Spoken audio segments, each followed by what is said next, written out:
All right, today we're diving into a platform that's trying to crack one of crypto's oldest problems. And it really makes you wonder, is something like Hyperliquid actually the future of trading? So, here's what we're going to cover. First, we'll talk about the trader's dilemma. Then, we'll see where Hyperliquid fits in. We'll peek under the hood at the tech, break down the hype token, look at the good and the bad, and finally, ask what it all means for trading's next chapter. Okay, so for as long as crypto's been a thing, traders have been stuck in this constant tug of war, a real battle between getting things done fast and keeping your assets safe. And this has always been the big question, right? Do you want that lightning fast trading you get on a big, centralized platform, or do you want the total control and security that comes with trading on-chain? For the longest time, it felt like you just had to pick one. Let's really break that trade-off down. On one side, you've got your centralized exchanges, the CXs. They are super fast, packed with all these advanced tools. But, and this is a huge but, you don't actually own your keys. Your funds are sitting in their wallet. Then on the other side, you've got decentralized exchanges, or DXs. With them, you have full control, everything's transparent, but man, they've historically been slow and expensive, especially when the market goes crazy. So what if you didn't have to choose anymore? This is exactly where Hyperliquid comes into the conversation, promising to give us the best of both worlds. So what is this thing? Well, at its heart, Hyperliquid is a decentralized exchange, a DEX, that's built for one specific thing: trading perpetual futures. Those contracts that are basically bets on a crypto's future price, but they don't have an expiry date. And the whole point is to do this fast, cheap, and without any middleman taking a cut or holding your funds. Probably the best way to wrap your head around it is with this simple analogy.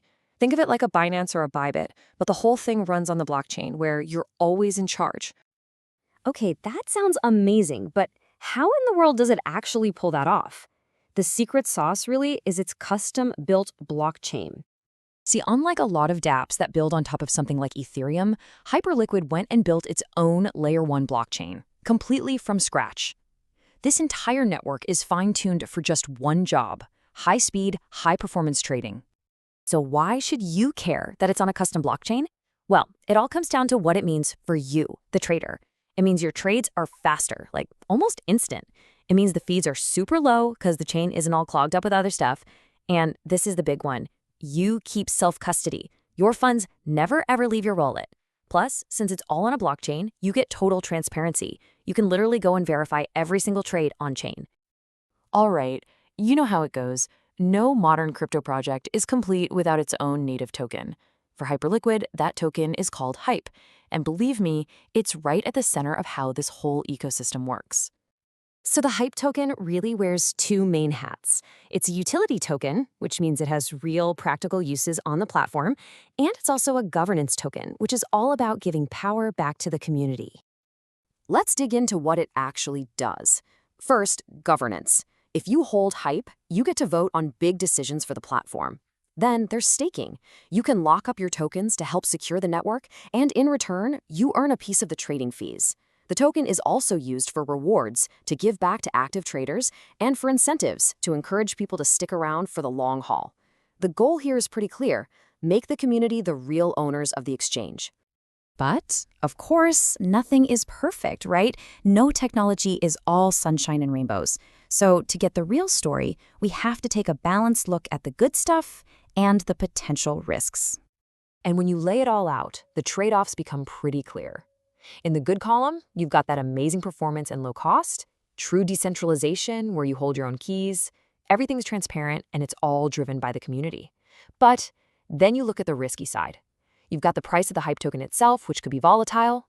There's a pretty steep learning curve, especially when you get into leverage, using borrowed money to make bigger trades. And then you have the classic DeFi risks, the chance of a bug in a smart contract, and of course, the big question mark of regulatory uncertainty. And that brings us to a really, really important point. Your best defense against the risks is education. Leverage is a double-edged sword. It can skyrocket your gains, but it can wipe you out just as fast. Understanding what margin is, the collateral you're putting on the line, and how liquidation works, where your position gets automatically closed at a loss, it's not just a good idea. It's absolutely essential before you even think about trading. So let's zoom out for a second. What does a platform like Hyperliquid really mean for the bigger crypto space? It might just be a little peek into the next chapter of how we trade. When you boil it all down, its main innovation is bridging that gap we talked about right at the beginning. It's taking the incredible speed and performance we've come to expect from the big centralized exchanges and mashing it together with the freedom and security that was the whole promise of DeFi in the first place. And this quote just nails it, doesn't it? For so long, the market made it seem like you had to choose convenience or control. Hyperliquid's whole argument is that that's a false choice. You can have both, and maybe you should have both. Which leaves us with one last big question. As this kind of technology gets better and better, are traders really going to keep accepting the risks of leaving their money on centralized platforms? Or is this combination of on-chain security and high-speed performance the new standard we should all start demanding? Honestly, only time will tell.